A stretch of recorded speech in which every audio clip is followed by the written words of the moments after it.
Dr. William Chan, a dedicated associate hematologist consultant at the National University Hospital in Singapore, embarked on a remarkable journey to weave medicine, compassion, and hope into a tapestry that transforms lives. His mission transcended the sterile confines of the hospital, venturing into the heart of the community. Dr. Chan aimed to synergize care, education, and research, partnering with patients and the community to improve health outcomes.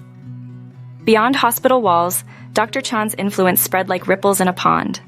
He partnered with schools, community centers, and local organizations, creating a healing nexus.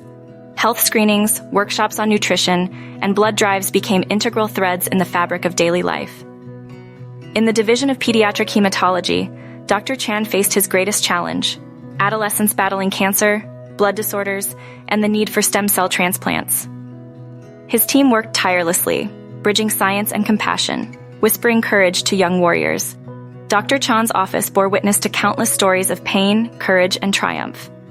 A quilt on his wall, a patchwork of gratitude, symbolized his legacy. His footsteps echoed not only in the hospital, but in the hearts of those he touched, creating a healthy tapestry woven with compassion.